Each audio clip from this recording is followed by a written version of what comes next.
مع السلامة في أماني شيخنا الله ربي ارحم ربي روحنا يا ربنا. Bismillahirrahmanirrahim.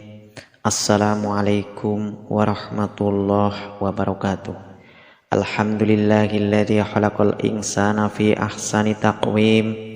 Asyhadu an la ilaha illallahul malikul haqqul mubin wa asyhadu anna Muhammadan abduhu wa rasuluhu arsalahu rahmatan lil alamin. Wa sallallahu wa sallama ala sayyidina Muhammadin wa ala alihi wa ashabihi ajma'in. Amma ba'd. Ya Allah, ampunilah dosa-dosa kami, dosa kedua ibu bapak kami, dosa pasangan hidup kami, dosa saudara-saudara kami, sahabat-sahabat kami, guru-guru kami, dan dosa pemimpin-pemimpin kami, serta dosa seluruh kaum muslimin dan muslimat. Amin, amin, ya rabbal alamin. Sahabat beriman yang dirahmati Allah, salat adalah tiang agama bagi mereka yang beriman. Salat adalah hal yang wajib yang tidak boleh ditinggalkan dalam keadaan sakit sekalipun. Rajin menjalankan salat tentu merupakan hal yang sangat baik dan mulia. Namun hal tersebut tidak lantas menjamin seseorang menjadi hamba yang dekat dengan Allah Subhanahu wa taala. Lalu siapa sajakah orang-orang yang rajin salat namun justru jauh dari Allah Subhanahu wa taala, dan seperti apa ciri-cirinya? Dalam suatu hadis Rasulullah Shallallahu alaihi wasallam bersabda, sesungguhnya pertama kali yang dihisab, ditanya, diminta pertanggungjawaban dari segenap amalan seorang hamba di hari kiamat kelak merupakan sholatnya. Bila sholatnya baik, maka beruntunglah ia, dan bila mana sholatnya rusak, sungguh kerugian menimpanya. Hadis riwayat Tirmizi. Untuk itu sangat penting bagi kita untuk rutin mendirikan sholat. Namun untuk mendapatkan ridho dan surganya tidak hanya dengan rajin menjalankan sholat.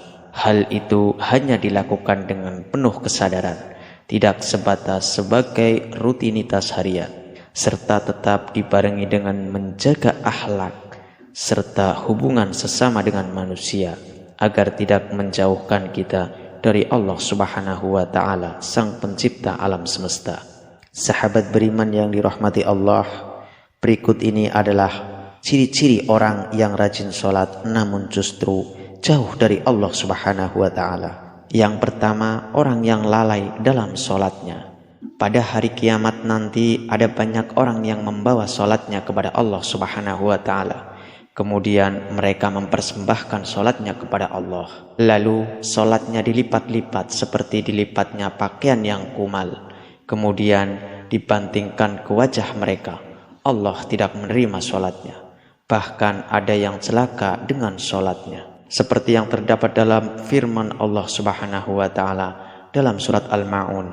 Maka celakalah bagi orang-orang yang sholat, yaitu orang-orang yang melalaikan sholatnya. Rasulullah Shallallahu alaihi wasallam pernah bersabda, akan datang pada manusia suatu zaman banyak orang yang merasakan dirinya sholat, padahal mereka sebenarnya tidak sholat. Hadis riwayat Ahmad. Perintah sholat adalah untuk mengingat Allah Subhanahu wa ta'ala. Dikatakan dalam surat An-Nisa ayat 43, sehingga kamu mengetahui akan apa yang kamu ucapkan. Oleh karena itu, dalam mengerjakan sholat tidak boleh lalai. Yang dimaksud lalai adalah tidak mengetahui maksud apa yang dibaca dan apa yang dikerjakan. Apalagi jika kurang memperhatikan syarat, rukun, dan ketentuan-ketentuan sholat lainnya, maka yang diperoleh hanyalah payah dan letih. Rasulullah Shallallahu alaihi wasallam bersabda, berapa banyak orang yang sholat, keuntungannya hanya diperoleh hanyalah payah dan letih. Hadis riwayat Ibnu Majah. Jadi meskipun merasa dirinya sholat, tapi hakikatnya tidak sholat, dan ia tidak akan mendapatkan hikmah Allah Subhanahu wa ta'ala. Sholatnya pun tidak menambah dekat kepada Allah, tapi justru sebaliknya. Rasulullah menegaskan Barang siapa yang sholatnya tidak dapat mencegah perbuatan keji dan mungkar, maka tiada bertambah baginya kecuali semakin jauh dari Allah. Yang kedua, orang yang suka menggunjing orang lain. Sahabat beriman yang dirahmati Allah, Allah Subhanahu wa Ta'ala telah berfirman, "Apakah yang memasukkan Anda ke dalam sakor?" Mereka menjawab, "Kami dahulu tidak termasuk orang-orang yang mengerjakan sholat, dan kita tidak pula memberi makan orang miskin, dan merupakan kita membicarakan yang batil bersama dengan orang-orang yang membicarakannya, dan merupakan kita mendustakan hari pembalasan hingga datang kepada kita kematian. Maka tidak bertujuan lagi bagi mereka syafaat dari orang-orang yang membagikan syafaat." Dalam ayat tersebut, salah satu penyebab orang masuk neraka merupakan karena suka membicarakan kekurangan orang lain. Orang yang mendirikan sholat namun suka membicarakan kejelekan orang lain, maka ia akan ditempatkan di dalam neraka syakor. Allah melarang kita untuk membicarakan aib orang lain. Allah Subhanahu wa Ta'ala berfirman, "Hai orang-orang yang beriman, jauhilah tidak sedikit purbasangka, kecurigaan, karena sebagian dari purbasangka itu dosa, dan janganlah mencari-cari ketidaklebih baikan orang, dan janganlah menggunjingkan satu sama lain. Adakah seorang di antara Anda yang suka memakan daging saudaranya yang sudah mati? Maka tentulah Anda merasa jijik kepadanya dan bertakwalah kepada Allah. Sesungguhnya Allah Maha Penerima Taubat lagi Maha Penyayang."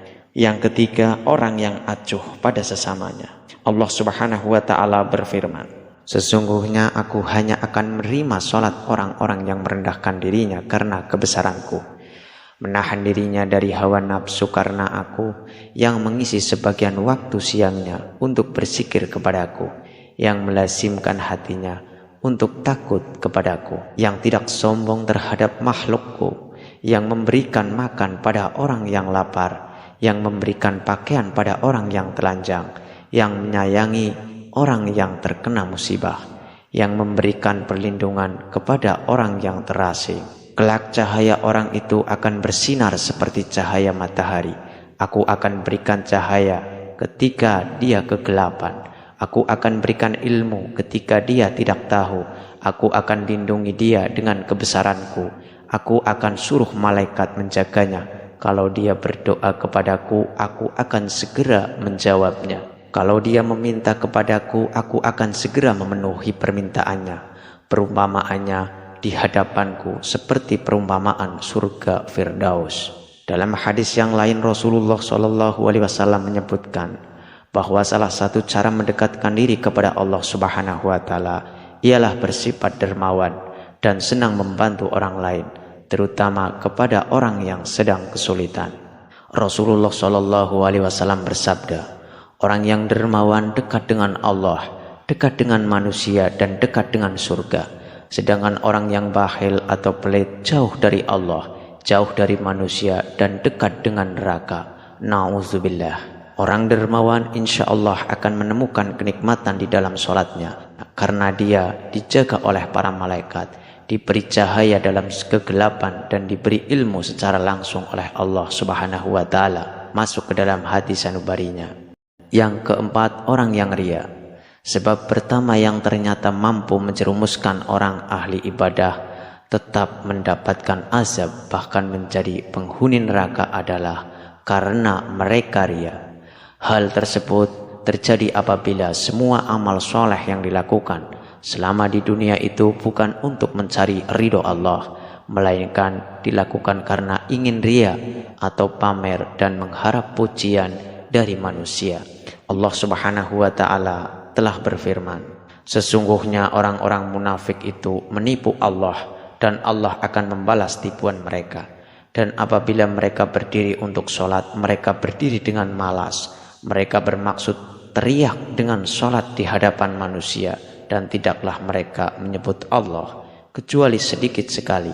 Quran Surat An-Nisa 142. Oleh karena itu sahabat beriman, sebaik-baiknya amalan adalah amalan yang dilakukan secara ikhlas dan murni lillahi ta'ala.